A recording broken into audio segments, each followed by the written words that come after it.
শহীদ রাষ্ট্রপতি জিয়াউর রহমান সাহেবের সাথে যিনি রাজনীতি করেছেন, বেগম খালেদা জিয়ার হাতকে শক্তিশালী করার জন্য আমরণ যিনি কাজ করে যাচ্ছেন এখনো রাজপথে। আজকে 3 ঘন্টা যাবৎ একবারও চেয়ার থেকে উঠেন নাই। আমি আসলে অত্যন্ত কৃতজ্ঞ চিত্তে ওনার কাছে আমি ক্ষমা প্রার্থনা করছি, এবং সেই সাথে সাথে আজকের আমাদের শ্রদ্ধেয় স্যার জনাব নজরুল ইসলাম খান সাহেবকে উনার আজকের প্রধান অতিথির বক্তব্য নিয়ে আমি বিশেষণের পর বিশেষণ লাগালে যুক্তরাজ্য স্বেচ্ছাসেবক দলের কৃতজ্ঞতা প্রকাশ শেষ হবে না এই নেতার কাছে। কারণ জনাব তারেক রহমান যিনাকে অত্যন্ত সম্মানজনক চোখে দেখেন, আজকে 3 ঘন্টা যাবৎ বসে আছেন। স্যার আমাদের ক্ষমা সুন্দর দৃষ্টিতে দেখবেন, এবং এই মুহূর্তে আরো যারা আমাদের সাথে সম্পৃক্ত হয়েছেন, আমি নাম না বলে আসলে কৃপণতা মনে হয়, তারপরেও প্রথম থেকে যারা আছেন, কায়সার আহমেদ মক্কা থেকে আছেন, আমি চাইবো আমাদের নেতার জন্য দোয়া করার জন্য, এবং আরো যারা আমাদের সাথে সম্পৃক্ততা ঘোষণা করেছেন সবাইকে আমি ধন্যবাদ জানাচ্ছি, এবং স্যার আপনার বক্তব্যটা নিয়ে আসার জন্য আমি অনুরোধ জানাচ্ছি। জনাব নজরুল ইসলাম খান সাহেব। ধন্যবাদ আপনাদের সবাইকে। বিসমিল্লাহির রহমানির রহিম। বাংলাদেশ জাতীয়তাবাদী দলের অন্যতম প্রধান শক্তিশালী অঙ্গ সংগঠন বাংলাদেশ জাতীয়তাবাদী স্বেচ্ছাসেবক দল। এই স্বেচ্ছাসেবক দলের যুক্তরাজ্য শাখার উদ্যোগে আয়োজিত আজকের তারেক রহমানের রাজনৈতিক ভাবনা শীর্ষক যে সেমিনার, সেই সেমিনারে আমাকে আমন্ত্রণ করার জন্য আমি আন্তরিক ধন্যবাদ জানাচ্ছি আপনাদের। আজকের এই অনুষ্ঠানের প্রিয় সভাপতি নাসির আহমেদ শাহিন, সঞ্চালক আবুল হোসেন, এবং আজকের এই অনুষ্ঠানের প্রধান বক্তা আমাদের অত্যন্ত প্রিয় ছোট ভাই এবং সাবেক এমপি, 90-এর ছাত্র গণঅভ্যুত্থানের অন্যতম নেতা এবং জায়ান্ট কিলার বলা হয় আর কি, যারা খুব শক্তিশালী কোনো প্রার্থীকে নির্বাচনে পরাজিত করে তাদেরকে বলা হয় জায়ান্ট কিলার। যেমন আমাদের সাদেক হোসেন খোকা, মেজর মান্নান, তারা শেখ হাসিনাকে পরাজিত করেছিলেন, তেমনি জহিরুদ্দিন স্বপন পরাজিত করেছিলেন প্র্যাকটিক্যালি অনেকের ধারণায় অসম্ভব এক জায়গায় তৎকালীন আওয়ামী লীগের চিফ হুইপ আবুল হাসনাত আব্দুল্লাহকে পরাজিত করে এমপি হয়েছিলেন। সেই ছোট ভাই জহিরুদ্দিন স্বপন আমাদের অত্যন্ত স্নেহের ছোট ভাই, আমাদের মুস্তাফিজুর রহমান, ভারপ্রাপ্ত সভাপতি জাতীয়তাবাদী স্বেচ্ছাসেবক দল, আব্দুল কাদের ভূঁইয়া জুয়েল, ছাত্র নেতা, দেন স্বেচ্ছাসেবক দলের নেতা, এবং প্র্যাকটিক্যালি হাইবুন্ন বেখান সোহেল, এবং তার পরবর্তী পর্যায়ে তার হাত ধরেই আজকে স্বেচ্ছাসেবক দল এত শক্তিশালী সংগঠন হয়েছে। এখানে উপস্থিত লন্ডনে আমাদের ইউকে বিএনপির সাধারণ সম্পাদক, আমার আরেক ছোট ভাই, প্রিয় ছোট ভাই কয়সার, মালিক ভাই তো চলে গেছেন, অন্যান্য নেতৃবৃন্দ এবং যারা এই অনুষ্ঠান শুনছেন বা দেখছেন, তাদের সবাইকে আন্তরিক শুভেচ্ছা জানাই, ধন্যবাদ জানাই যে তারা এই অনুষ্ঠান শুনছেন বা দেখছেন। আমি ধন্যবাদ জানাই স্বেচ্ছাসেবক দল ইউকের নেতৃবৃন্দকে যে তারা নিজেরা বক্তৃতা না করে আমাদের কথা বলার সুযোগ করে দিয়েছে। নিজেদের অনুষ্ঠানে নিজেরা কথা না বলে অন্যদের কথা বলার সুযোগ করে দেওয়া, এটা খুব স্বাভাবিক না, কিন্তু আপনারা এই ভালো কাজটি করেছেন, সেজন্য ধন্যবাদ আপনাদের। আমি আলোচনার শুরুতেই আমাদের নেতা, আমাদের ভারপ্রাপ্ত চেয়ারম্যান, নির্যাতিত জননেতা জনাব তারেক রহমানের 56তম জন্মদিনে আন্তরিক শুভেচ্ছা জানাই এবং আল্লাহর কাছে প্রার্থনা করি আল্লাহ যেন তাকে দীর্ঘ জীবন দান করেন, সুস্থ জীবন দান করেন এবং তার বাবা তার মার মতোই তাকেও যেন আল্লাহ বাংলাদেশের জনগণের সেবা করার, তাদের বাংলাদেশকে আরো সমৃদ্ধ করার সুযোগ দান করেন। প্রিয় সাথীরা, আপনারা শুনেছেন যে আমি মুক্তিযুদ্ধে যুক্ত ছিলাম। আমি না খালি, আমার বড় ভাই যুদ্ধাহত মুক্তিযোদ্ধা, আমার ছোট ভাই বীর প্রতীক, আমার বড় বোনের হাজবেন্ড যুদ্ধে আহত হয়ে দেশ স্বাধীন হওয়ার কদিন পরেই মারা গেছেন। এই গোটা পরিবার আমরা মুক্তিযোদ্ধা। কিন্তু আজকে আমার খুব কষ্ট হচ্ছে আর কি, যে আমরা আমাদের নেতা জন্মদিনের উৎসব পালন করব, আনন্দের দিন আজ, কিন্তু আজকের পত্রিকায় বাংলাদেশ প্রতিদিনটা দেখে দুটা খবর। একটা হলো যে ঢাকা শহর আবার বিশ্বের 1 নম্বর দূষিত শহর হিসাবে চিহ্নিত হয়েছে। বিশ্বের 1 নম্বর দূষিত শহর হলো ঢাকা, এবং বলা হয় যে 50 AQI এটা হলো মানুষের সহ্য ক্ষমতার মধ্যে। বাতাসে দূষণের পরিমাণ যদি 50 AQI হয় তাহলে সেটা মানুষের সহ্য ক্ষমতার মধ্যে। আজকে বিকাল 4টায় বাংলাদেশে ছিল 613 AQI, অর্থাৎ মানুষের সহ্য ক্ষমতারও 6 গুণ বেশি। অথচ আমরা সরকারকে দেখি তারা দেশের অনেক উন্নয়ন করে ফেলেছেন, কল্যাণ করে ফেলেছেন, দেশকে অনেক এগিয়ে নিয়েছেন, এইসব কথা আমরা শুনি। আর আরেকটা সংবাদ আরো খারাপ, আরো দুঃখজনক, খুবই কষ্টকর আমাদের জন্য। আমরা আর কয়দিন মুক্তিযুদ্ধ করেছি এই দেশটাকে গণতান্ত্রিক একটা দেশে পরিণত করার জন্য, সেটাও তো হারিয়ে গেল। মুক্তিযুদ্ধ করেছিলাম দেশটা জনগণ সুখে থাকবে, শান্তিতে থাকবে, স্বস্তিতে থাকবে, সেই পরিবেশ তো আর নাই। এই সরকার যখনই ক্ষমতায় আসে তখনই এই ধরনের ঘটনাগুলো ঘটতে থাকে। আপনারা জানেন যে একসময় এই সরকারের আমলে জাহাঙ্গীরনগর বিশ্ববিদ্যালয়ে ছাত্রলীগের এক নেতা ধর্ষণের সেঞ্চুরি পালন করেছিল। আর আজকের পত্রিকা আছে জীবিত মানুষ না, সোহরাওয়ার্দী মেডিকেল কলেজের মর্গে একজন ডোমের সহকারী মৃত নারীদেরকে ধর্ষণ করেছে এবং পুলিশের জিজ্ঞাসাবাদের জবাবে বলেছে এটা সংখ্যা হবে শতাধিক। তার মানেটা কি? এদেশে মরে যাওয়ার পরেও মুক্তি নাই।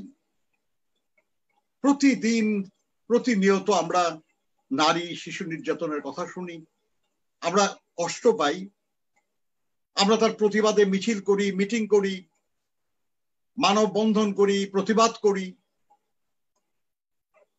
কিন্তু আজ আমরা দেখছি যে মরে যাও তো এই সরকারের আমলে আমার মা বোনরা রক্ষা পাচ্ছেন না, তাদের লাশ ধর্ষিত হচ্ছে। এরকম একটা সময় আমরা অতিক্রম করছি। বন্ধুরা আমার, তারপরেও এটাই আমাদের দেশ। এই দেশের জন্য আমাদের দেশের লাখো মানুষ জীবন দিয়েছে, লাখো মা বোন তাদের সম্ভ্রম দিয়েছেন, এবং এই দেশটার স্বাধীনতার ঘোষণা দিয়েছিলেন আমাদের নেতা, আমাদের দলের প্রতিষ্ঠাতা শহীদ প্রেসিডেন্ট জিয়াউর রহমান বীর উত্তম। তিনি খালি স্বাধীনতার ঘোষণা দেন নাই, তিনি এবং দেশনেত্রী বেগম খালেদা জিয়া এবং আমি বলবো তারেক রহমান, এরা হলেন বাংলাদেশের ক্রান্তিকালের ত্রাণকর্তা। যখনই আমাদের ক্রান্তিকাল এসেছে তখনই ত্রাণকর্তার ভূমিকায় অবতীর্ণ হয়েছেন তারা। 1971 সালে যখন পাকিস্তানি হানাদার বাহিনী আমাদের উপর আক্রমণ করেছিল, তখন যাদের দিক নির্দেশনা দেওয়ার কথা, তারা তো কেউ দেয় নাই দিক নির্দেশনা। তারা কেউ গ্রেপ্তার হয়েছেন, কেউ পালিয়ে গেছে। কিন্তু আমাদের নেতা শেখ হাসিনার ভাষায় একজন সামান্য মেজর, হ্যাঁ সামান্য মেজর, অসামান্য একটা কাজ করলেন। তিনি প্রথম ব্যক্তি যিনি বললেন, উই রিভল্ট, আমরা বিদ্রোহ করলাম, এবং সাথে থাকা পাক সেনাদের বন্দি করে নিজের ইউনিটে ফিরে এসে তার কমান্ডারকে বন্দি করে সৈন্য সহ অস্ত্র সহ তিনি বেরিয়ে পড়লেন লড়াইয়ে।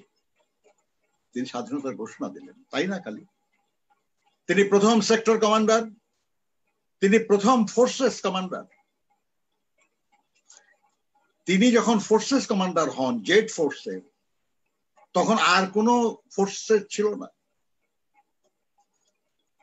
এটা হলো জুলাই মাসে তাকে ফোর্সেস কমান্ডার হিসেবে নিয়োগ দেওয়া হয় সেক্টর কমান্ডারদের উপর, এবং সেপ্টেম্বর মাসে গঠিত হয় এস ফোর্স এবং কে ফোর্স। শফিউল্লাহ সাহেবের নেতৃত্বে এস ফোর্স, খালেদ মোশাররফের নেতৃত্বে কে ফোর্স। সেপ্টেম্বর মাসে, 2 মাস পর। প্রিয় বন্ধুগণ, আমরা সেই মানুষের কর্মী।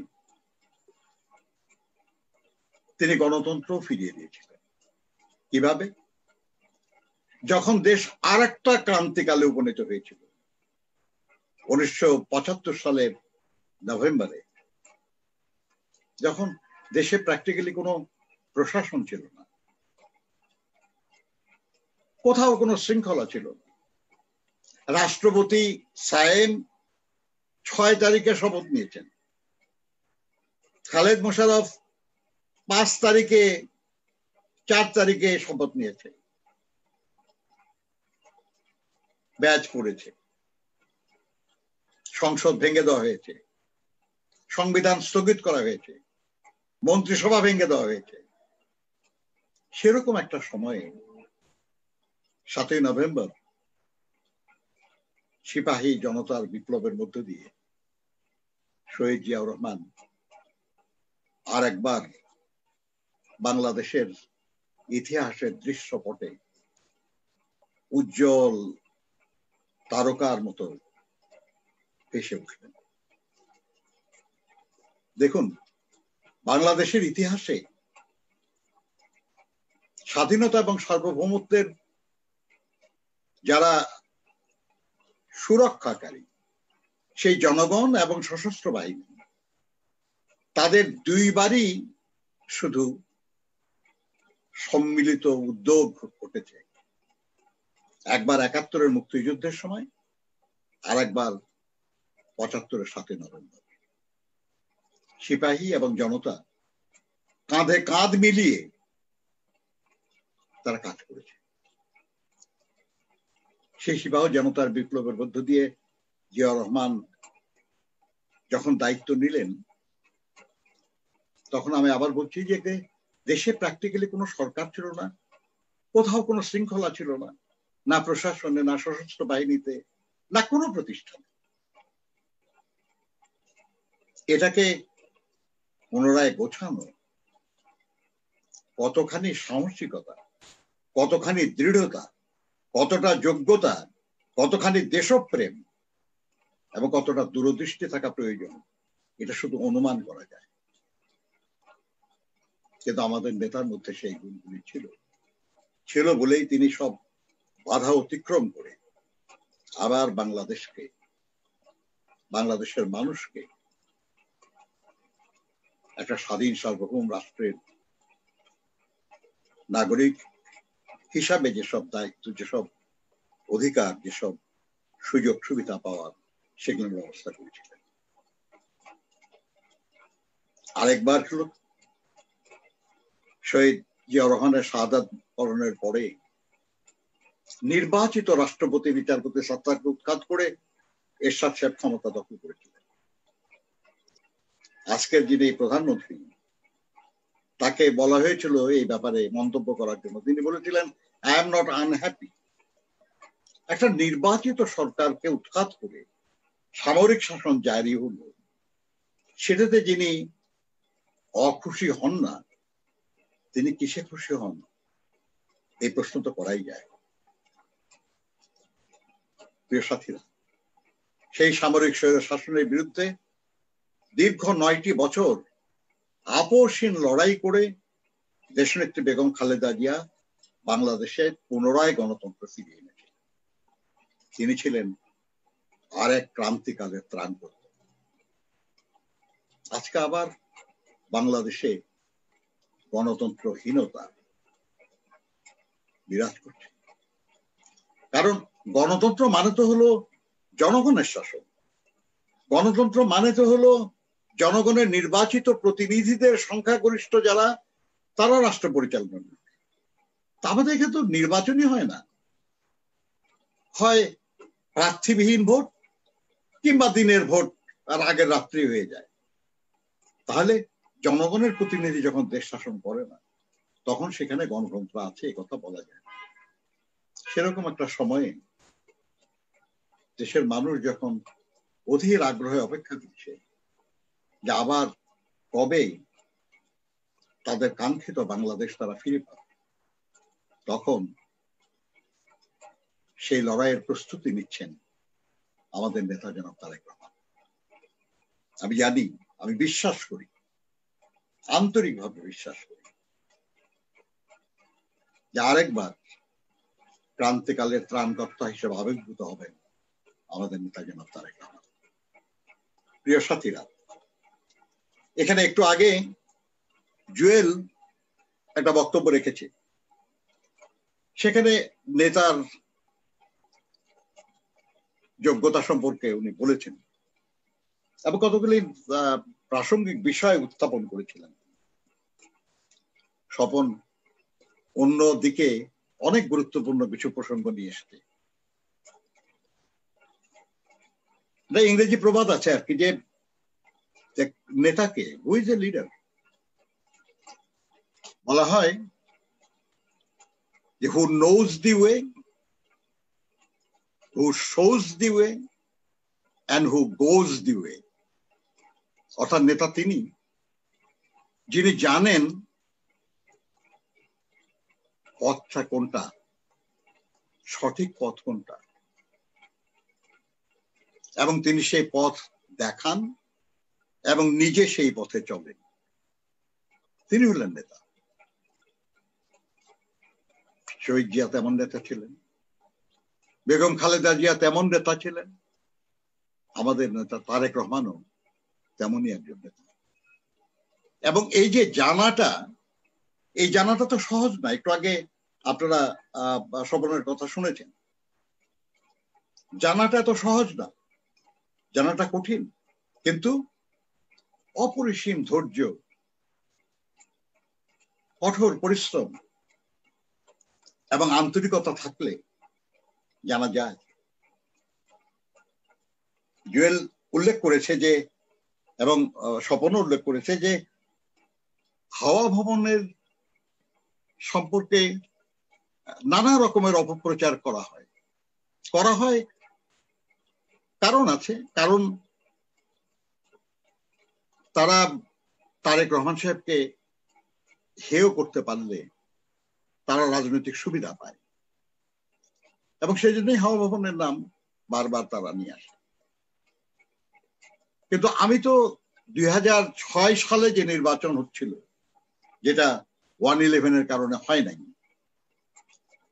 সেই নির্বাচনে আমি তো দায়িত্বপ্রাপ্ত ছিলাম, আমি বসতাম সেখানে, স্বপনরা জানে। আমি তো দেখেছি সম্পূর্ণ ভিন্ন চিত্র কি হয় হাওয়া ভবনে। তখন আমি দেখেছি 5-6টা টেলিভিশন একটা রুমে সাজানো, ক্রমাগত অনুষ্ঠান হচ্ছে, সেখানে রেকর্ড হচ্ছে, লোক বসে থেকে সেখানে দেখছে যে কোন টিভি চ্যানেলে দেশের কোথাকার কোন সমস্যার কথা বলা হচ্ছে, কে কি সমালোচনা করছে, কে কি আলোচনা করছে, সেগুলো রেকর্ড করা এবং সেগুলো দেখে তার ভিত্তিতে ব্যবস্থা নেওয়া। আমি তো দেখেছি সেখানে আর্কাইভ করা হয়েছে বাংলাদেশের স্বাধীনতা যুদ্ধ, বাংলাদেশের বিভিন্ন সেক্টরে যেসব কর্মকাণ্ড এবং তথ্য উপাত্ত ইত্যাদির আর্কাইভ সেখানে ছিল। আমি অবাক হয়ে গেছি। একদিন তারেক রহমান সাহেব আমাকে জিজ্ঞাসা করছেন যে নজরুল ভাই আপনার বাড়ি জামালপুরে না? আমরা জি। আমি যে হ্যাঁ আমার বাড়ি জামালপুর। জামালপুর কোন থানায়? আমরা ইসলামপুরে। আপনার ইউনিয়নের নাম কি? আমি বললাম যে আপনাদের নাম কুলকান্দি ইউনিয়নের নাম। বলে আপনাদের ইউনিয়নের চেয়ারম্যান কে বলেন তো? আমি বলতে পারলাম, কারণ চেয়ারম্যান ছিল আমার ছাত্র। আমি ওখানে হাই স্কুলে শিক্ষকতা করেছি কিছুদিন। আমার ছাত্র দুলাল সে ছিল তখন চেয়ারম্যান। কিন্তু মেম্বারদের নাম যখন বলতে বললো, আমি আমার পাড়ার মেম্বার ছাড়া আরো সবার নাম আমি বলতে পারিনি। তখন তিনি বলতে থাকলেন যে আপনাদের ওখানে মেম্বার হলো উমুক উমুক উমুক, উমুক 2 বার হয়েছে, উমুক 1 বার হয়েছে, উমুক 3 বার হয়েছে, ইত্যাদি ইত্যাদি। তিনি বললেন মেম্বার এরা একজন বললেন। আপনি যে একজন সব আছে নাকি? বললেন যে সারা দেশের সব ইউনিয়নের চেয়ারম্যান মেম্বার সবার তালিকা, তাদের যাদের ফোন নম্বর আছে তাদের ফোন নম্বর এগুলো সব আছে আমার কাছে।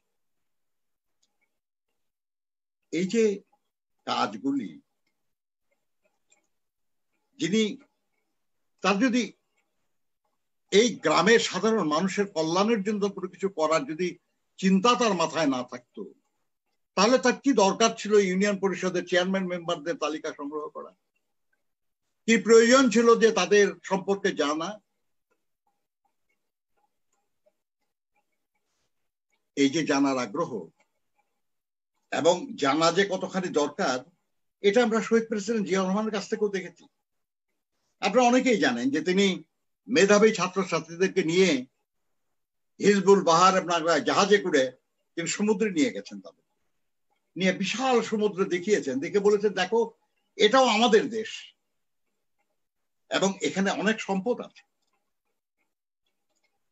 তিনি আমরা যখন যে আমাদের দলের যে রাজনৈতিক এবং সামাজিক প্রশিক্ষণ কেন্দ্র ছিল, সেখানে আমাদের সবাইকে ট্রেনিং নিতে হয়েছে, ভোর 7টায় যেতে হয়েছে এবং জিয়াউর রহমান সাহেব প্রতিদিন ভোর 7টায় হাজির হয়েছেন। আমাদের কখনো 1-2 মিনিট দেরি হতে পারে, ওনার কোনোদিন দেরি হয় নাই। হঠাৎ একদিন তিনি মঞ্চ থেকে বলতেছেন আপনাদের মধ্যে কে কে কক্সবাজার গেছেন বলেন। আমাদের কিছু লোক হাত তুলেছে। বলে তেতুলিয়া গেছেন কে কে বলেন। কিছু লোক হাত তুলেছে। এরকম কয়েক জায়গার কথা বললেন এবং হাত তুললো। তারপরে বললেন যে আচ্ছা আপনারা এত বড় একটা রাজনৈতিক দলের আপনারা নেতা, আপনারা যদি আপনাদের দেশটাকেই না চিনেন,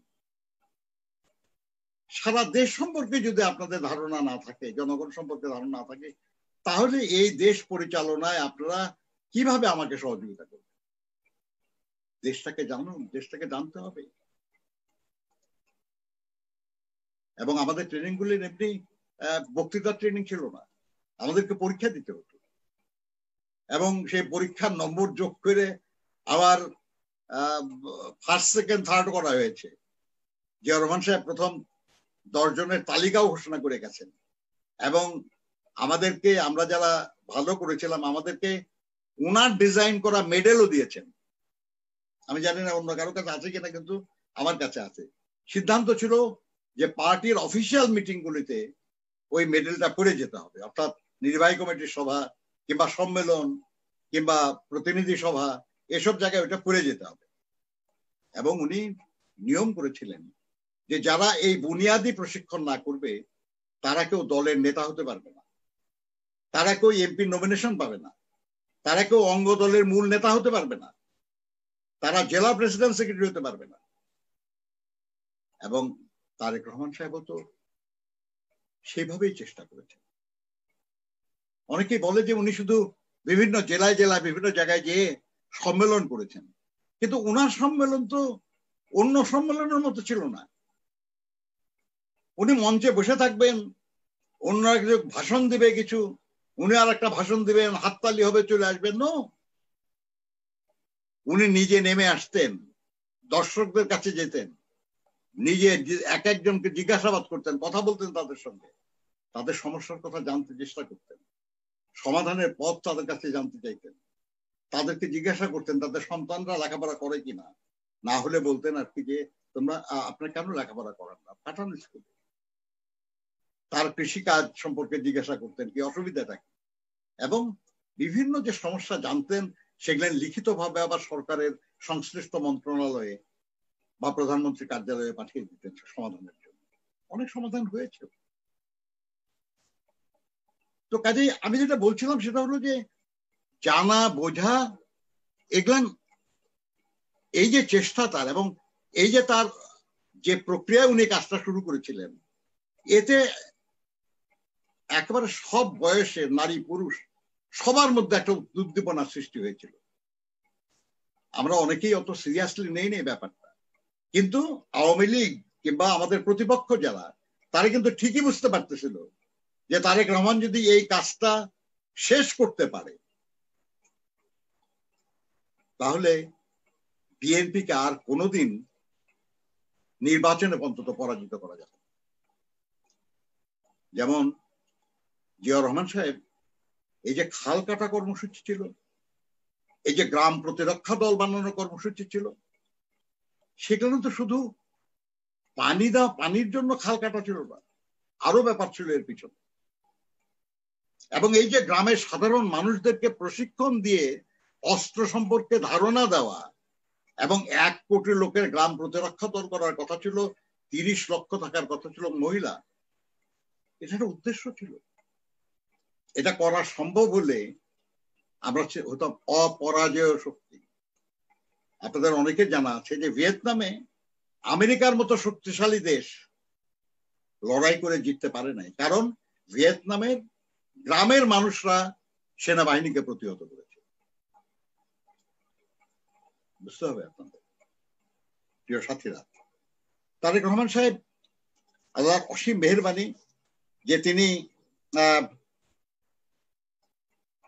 এক অপূর্ব ব্যাকগ্রাউন্ড, তার বাবা দেশের স্বাধীনতার ঘোষক, দেশের জনগণের নির্বাচিত রাষ্ট্রপতি, এবং তার মা দেশের জনগণের নির্বাচিত প্রধানমন্ত্রী। বিশ্বে আর কেউ আছে কিনা আমার জানা নাই যে তার বাবা নির্বাচিত প্রেসিডেন্ট ছিলেন, মা নির্বাচিত প্রধানমন্ত্রী ছিলেন, এবং এই দুইজনই ছিলেন তার শিক্ষক। এই দুইজনের কাছ থেকে তিনি শিখেছেন। এমন যোগ্য শিক্ষক যার, তার সামর্থ্য সম্পর্কে, তার জ্ঞান সম্পর্কে, তার জ্ঞানের গভীরতা সম্পর্কে দুশ্চিন্তা করার কোনো কারণ নেই। কিন্তু দুর্ভাগ্য আচুতা একেবারেই বাল্যকালে, শিশুকালে তার মার সঙ্গে তাকে কারাবাস করতে হয়েছে। পাকিস্তানিরা দেশনেত্রী বেগম খালেদা জিয়াকে তার সন্তানদের সহ গ্রেফতার করেছে, কারাগারে আবদ্ধ করে রেখেছে। আর অন্য যারা নেত্রী তারা তো তখন মাসিক ভাতা পেতেন। এই তারেক রহমান অল্প বয়সে তার পিতাকে হারান না, খালি নিহত হয়েছেন, শহীদ হয়েছেন। তিনি যখন বিদেশে, তখন তার একমাত্র ভাইকে তিনি হারিয়েছেন। তিনি দেখেছেন তার মা বিনা অপরাধে রাজনৈতিক প্রতিহিংসার শিকার হয়ে এই বয়সে কারাগারে আবদ্ধ হয়ে আছে। তিনি শুধু বয়স বেশি তা না, দারুণ ভাবে অসুস্থ, কিন্তু কারাগারে আবদ্ধ। কিন্তু এর কোনো কিছুই তাকে তার দায়িত্ব পালন থেকে বিরত রাখতে পারে না। তিনি সমস্ত শোককে শক্তিতে পরিণত করে আমাদের পাশে দাঁড়িয়েছেন, বাংলাদেশের জনগণের পাশে দাঁড়িয়েছেন, নেতৃত্ব দিয়েছেন, ধরে রেখেছেন দলটাকে। আজকে এত অত্যাচার, এত নিপীড়ন, হাজার হাজার মামলা, লক্ষ লক্ষ আসামি, এখনো বিএনপি নেতাদের বিরুদ্ধে অসংখ্য মামলা, আমাদের সবার বিরুদ্ধে। আমার মাথায় এখনো গুলি, স্প্লিন্টার শরীরে, এই বয়সে। কিন্তু বিএনপির কোন বড় নেতা দল ত্যাগ করে আওয়ামী লীগে গেছে বা কিছুটা আপনারা দেখেন, চিন্তা করেন। এই যে ধরে রাখতে পারাটা, এটা একটা মস্ত বড় গুণ, মস্ত বড় যোগ্যতা, যেটা তারেক রহমান সাহেবকে, তার জন্য প্রশংসা আমাদের করতেই হবে। প্রিয় সহকর্মীগণ, বাংলাদেশের লক্ষ কোটি পরিবর্তন প্রত্যাশী মানুষ যখন এক কর্তৃত্ববাদী অপশাসনে নিষ্পেষিত, গণতান্ত্রিক অধিকারহীন এবং অকারণে নির্যাতিত, তখন তাদের হৃদয়ের স্পন্দন, তাদের আবেগ, তাদের আকাঙ্ক্ষা হৃদয়ে ধারণ করে যিনি তাদের মুক্তির জন্য ভাবেন, কাজ করেন, তার নাম তারেক রহমান। বিএনপির মূল 3 নেতাই ছিলেন ফুল টাইম পলিটিশিয়ান। অদ্ভুত ব্যাপার, শহীদ জিয়া সকালে ব্রেকফাস্টের সময় থেকে লোকজনের সঙ্গে কথা বলা শুরু করতেন, বিভিন্ন বিষয়ে যারা ভালো জানেন বুঝেন তাদেরকে নিয়ে কথা বলতেন, এবং গভীর রাত্রি পর্যন্ত। আমার মনে আছে, ধানমন্ডি অফিসের দোতলায় উনি বসতেন, 3 তলায় শ্রমিক দলের অফিস ছিল। আমি শ্রমিক দলেরও সাধারণ সম্পাদক ছিলাম এবং পার্টিরও শ্রমিক বিষয়ক সম্পাদক ছিলাম, এবং তার এই নির্বাহী কমিটির এখনো আমরা মাত্র 2 জন অবশিষ্ট আছি। ডক্টর খন্দকার মোশাররফ হোসেন ছাত্র বিষয়ক সম্পাদক ছিলেন, আমি শ্রমিক বিষয়ক সম্পাদক ছিলাম। কদিন আগে আমাদের তরিকুল ভাই মারা গেলেন, উনি ছিলেন সম্পাদক বিশেষ দায়িত্বে। আমি একদিন প্রায় 11টারও বেশি হয়ে গেছে, আমি আমার কাজ সেরে নিচে নেমে আসছি, এমন সময় ওনার গাড়ি এসে থামলো। আমরা তার সঙ্গে হাত মিলে, উনি বলছে, কি কাজ শেষ? আমরা স্যার আজকের মতো শেষ করেছি। আমি তো এখনো শেষ করতে পারলাম না। আমার তো অবাক লাগলো। উনি দোতলায় উঠলেন, আমি পিছনে পেছনে উঠে বসে আছি টেবিলে, ওখানে একটা গোল টেবিল ছিল লম্বা, ওটাতে বসে আছি। উনি খানিকক্ষণ কাজ করার পরে বের হয়ে আসলেন, বলে, কি যান না এখনো? আমি, স্যার আপনি যান, একসাথেই যাই। তো উনি নামতে নামতে বলতেছিলেন যে, ফোন করে দেখেন আমার অনেক মন্ত্রীরা বোধ এখন ঘুমাচ্ছে। আচ্ছা বলেন তো, ওদের ঘুম আসে কেন? দেশের মানুষের এত কষ্ট, দেশের জন্য এত কাজ, এগুলো ঘুমায় কেমন এরা, বলেন তো? এই ছিল জিয়াউর রহমান। এবং আরেকজন দেখতেছে এখন আবার তারেক রহমান সাহেব। বেগম খালেদা জিয়াও তাই, সপ্তাহে 6 দিন অফিসে বসতেন। আমরা তো প্রতিদিন অফিসে যেতাম না, কিন্তু উনি প্রতিদিন অফিসে আসতেন এবং দলের নেতা কর্মীদের সঙ্গে কথা বলতেন। 12টা, 1টা, 1:30, 2টা বেজে যেত। আমরা কত অনুরোধ করেছি তাকে যে, আপনার জীবনেরও তো নিরাপত্তার ব্যাপার আছে, আপনি আগে বাসায় চলে যান, যান নাই। তারেক রহমান সাহেব ওইরকম। হঠাৎ এমন সময় তার ফোন পাই, তারপরে হিসাব করে দেখি যে তখন লন্ডনের সময়, কি মনে হয় আর কি যেন ফজর নামাজের সময়, তখন কিংবা তারও আগে কিংবা তার একটু পরে। প্রতিদিন 3টা 4টা বিভিন্ন সংগঠনের সঙ্গে ভিডিও কনফারেন্স, টেলিকনফারেন্স এবং সবার সঙ্গে আলোচনা। আমি আপনাকে পরিষ্কার বলতে চাই, আমি স্বীকার করছি, আমি একেবারে বিএনপির প্রথম থেকে বিএনপিতে আছি, জাগো দলের নির্বাহী কমিটির সদস্য ছিলাম। কিন্তু আমি বাংলাদেশের যত নেতা কর্মীকে চিনি, উনি তার চেয়ে বেশি চিনেন। আমি যত জনের সঙ্গে কথা বলি, উনি তার চেয়ে অনেক বেশি কথা বলেন। এবং আমি যতটুকু জানি সংগঠন সম্পর্কে, সারা দেশের বিভিন্ন মূল দল বা অঙ্গদল সম্পর্কে, উনি আমাদের চেয়ে বেশি জানেন। বন্ধুরা আমার, এই যে দলের জন্য, দেশের জন্য এই যে আত্মত্যাগ, এই যে পরিশ্রম, এটা কখনো বৃথা যেতে পারে না, সম্ভব না। তিনি আমি আলোচনা শেষ করে নিয়ে আসতে যাচ্ছি যে দেশের মানুষ তাকে তাদের মাঝে ফিরে ফিরে পেতে চায়, আন্তরিক হতে চায় যে তিনি ফিরে আসেন। কিন্তু আমরা যে পর্যন্ত না সেই পরিস্থিতি সৃষ্টি করতে পেরেছি সে পর্যন্ত তো তার আশা ঠিক হবে না। কারণ আমরা তো দেখেছি 21শে আগস্ট গ্রেনেড হামলা মামলায় নামগন্ধ নাই তার, কিন্তু হঠাৎ করে আমরা দেখলাম যে তার ইনভেস্টিগেশন অফিসার চেঞ্জ করা হলো। কাকে দেওয়া হলো? একজন রিটায়ার করে চলে গেছেন এবং তিনি ব্যানার লাগিয়ে পোস্টার করে আওয়ামী লীগের নির্বাচন করার জন্য প্রস্তুতি নিচ্ছেন, আব্দুল কাহার আকম। তাকে নিয়ে এসে ইনকোয়ারি অফিসার করা এবং তিনি মুফতি হান্নানকে 100 দিনেরও বেশি রিমান্ডে রেখে তাকে দিয়ে একটা জবানবন্দি করিয়ে নিলেন, নিয়ে আসামি করলেন। মুফতি হান্নান পরে আদালতে সেটা প্রত্যাহার করেছে, কিন্তু তারপরেও তাকে বাঁচিয়ে দেওয়া হয় নাই। আনোয়ার চৌধুরীর মামলায় তাকে ফাঁসি দেওয়া হয়েছে। এবং এই যখন অবস্থা, এমন যখন সরকার ক্ষমতাসীন, তখন কোন ভরসায় আমরা তাকে বলবো যা ফিরে আসো? দেশের মানুষ